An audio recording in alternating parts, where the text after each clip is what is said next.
This is the Big O Show. This is the Big O Show. All right, we're back. There he is, the man, the myth, the legend, and looking great with that new mic of his. Looking sharp. There you go. Can you take that mic with you when you're in the car? I'll see what I can do for you, brother. All right, so rumor has it that you pushed all the coaches aside and started teaching these players how to tackle. You know, they taught you how to Dougie. You taught them how to tackle. Is there any truth to that? I did. I got in the middle of the mix with them this week, and I showed them that this is how you tackle a roast beef sandwich. Because that's really the only thing I know how to tackle, Big O. I don't know how to physically. No, I played a little bit of football growing up as a kid at West Kendall Optimist back in the day. I played defensive end. I played a little offensive tackle, but no, I couldn't show them how to do it right. I mean, somebody has to show. I mean, there's plenty of film out there they can study, Big O.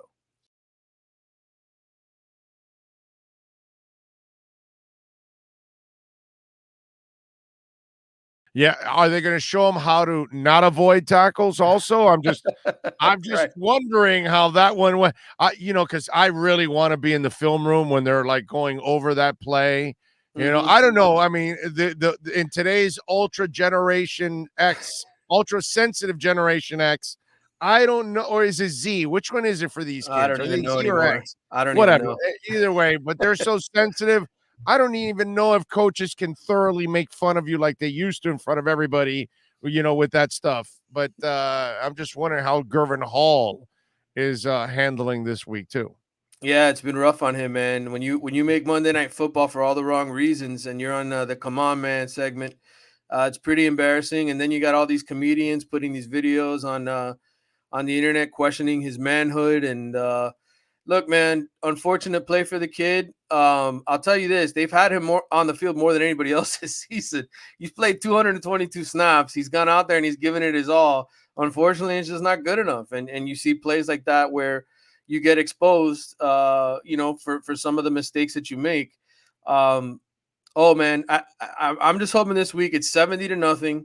Like the world somehow finds some balance again, right? And Miami goes out there and just cruises, and then we get to see all these young guys. Because to me, that's really the only thing Manny Diaz has left right now is these young players that he's recruited that are supposed to be better than the current guys. I hope we get a good chance to see Tyler Van Dyke and Jake Garcia throw the football down the field. I hope we see guys like Keyshawn Smith making big plays down the field. I want to see the new tight end, Elijah Arroyo. I want to see Leonard Taylor, the defensive tackle. There's a lot of good young players on this roster that, they're looking at each other saying, hey, I'm sitting behind these guys, these guys who are screwing up and making these mistakes. So they want to get on the field. They want an opportunity to play, and this is their weekend. Yeah, and back to Gervin, I don't know, does he realize that if he doesn't do something, that's going to be what he's known for the rest of his career?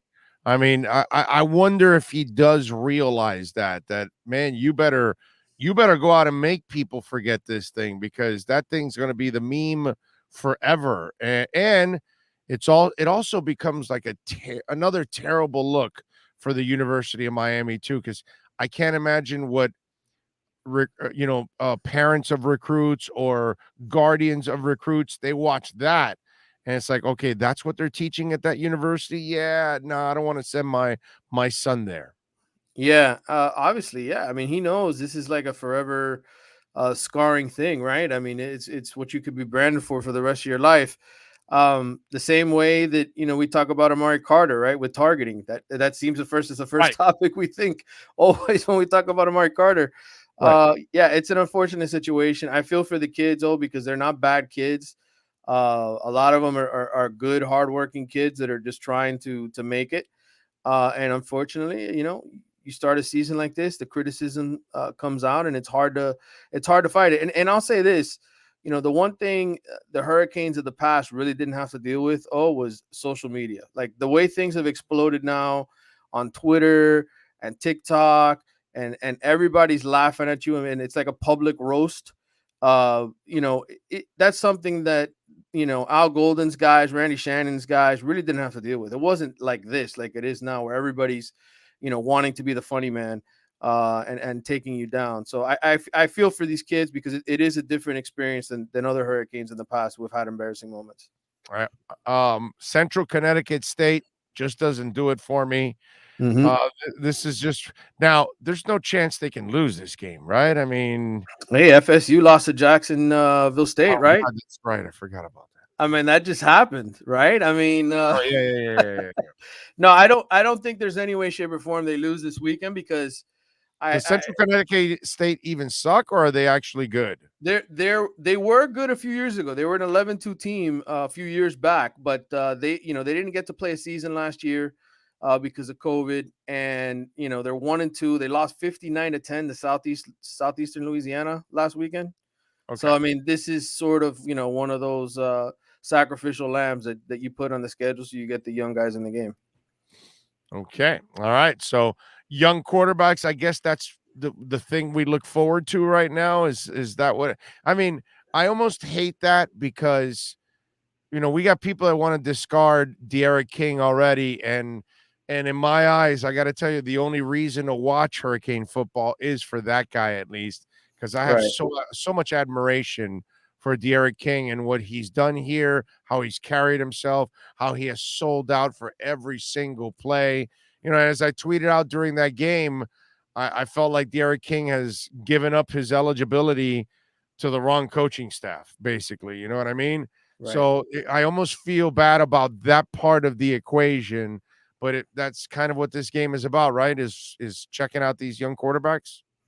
Absolutely. And this is the future. No matter who the coach is next year, no matter who the coordinator is or what happens here in the next few months, these kids have been waiting in line behind De'Ara King to play and be the quarterback at Miami. So my assumption is it'll be one of the two guys who play on Saturday. They've had a chance to play and take all the snaps in the spring, which was good. That was the one benefit of having De'Ara out, right? That those two guys got a lot of work, got a lot of first team reps, and so now they get their opportunity to shine. I think both of them will probably get a half's worth of work.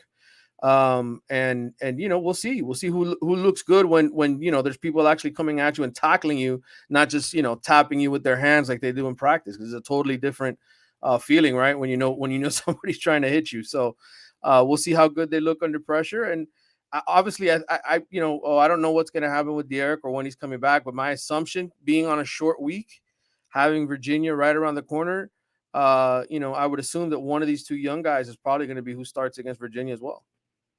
All right. Before I let you go, obviously you always have great sources in this university. What have you heard from boosters or anybody in the administration now? What's their level of frustration? Because a lot of the stuff that's being written, there Right. isn't maybe that much frustration. There isn't any real, desire No. to make any kind of changes or anything like. What are you hearing? Tell me.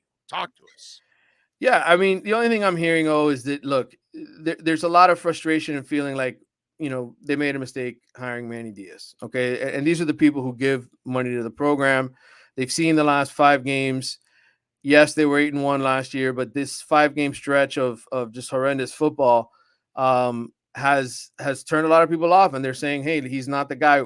What are we going to do to find a replacement?" And there's obviously a lot of people who want Mario Cristobal to come here, right? That's the pipe Please. dream. Please. And then I think there's also a lot of people saying, this has to start with Blake James and him hiring the next head coach. Are you just gonna fire Manny and ultimately leave the same athletic director in place? The people who are giving the school money are upset. They're frustrated. It's been 17, 18 years of this. I think the people who are at the school, who make the decisions, who hear from the fans, who complain, I don't get a sense that there's a huge sense of urgency. Now, if they get completely embarrassed the next few weeks, could they fire Manny Diaz in the middle of the season and make one of his assistants, say Jess Simpson or Rhett Lashley, the interim head coach until the end of the year? Yeah, that could happen if things get really embarrassing and recruits start to fall off. But that hasn't happened yet. And I think everybody's trying to get ahead of that happening. And I don't know that that's going to happen because I don't think the Coastal is that great. I mean, it's not a very good division. And I still think this team could win, 6, 7, 8 games if they get the right opponents and they play them and they start playing the right way, which they could on offense. I think offense, there's going to be a level of improvement. Defense is what I'm more worried about. So, you know, we'll see. I think it would have to be for Manny to get fired in the middle of the season. It would have to take several embarrassing losses here the next few weeks, and I just don't think that's going to happen. Just a follow up to wrap it up. I know you probably already called some recruits or their coaches or anything like that. What's their thinking? Are they still thinking that I'm coming, or are they as concerned as we are about, like, what am I, walking into? Well, I think, look, they've only got 9 commitments right now in this class, and a lot of this next class was going to be predicated on eligibility of guys returning, right? Who's coming back, who has an extra year, because you have a lot of redshirt juniors who still have one more year after this, right? So which guys come back? I think Manny was going to dip heavily into the transfer portal and into the JUCO ranks, because they basically put all their eggs in one basket, which was, we're going to have a great year and we're going to end up getting all these great 4 and 5 star players at the end of the season when people see the finished product.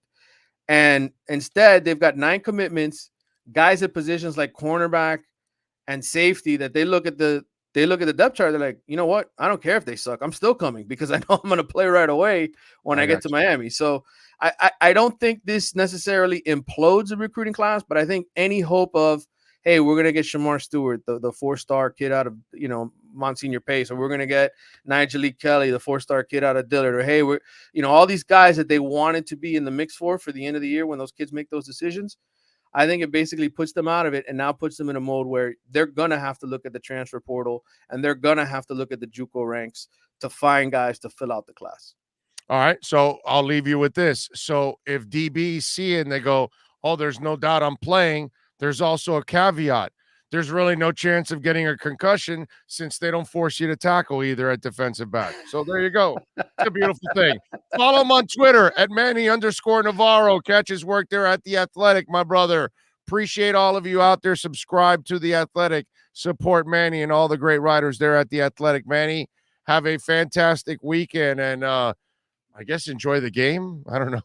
I will be doing it remotely, brother. I'm not even going to the stadium. I'm going to Jacksonville to go see some family. My brother's in town from Cali. I haven't seen him in 2 years because of COVID. I'm going to go spend some time with him with the game on in the background there. So yeah, I again, don't blame you, man.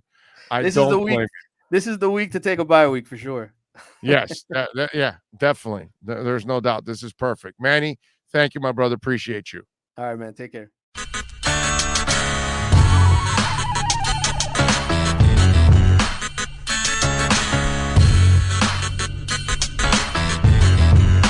This is the Big O Show. This is the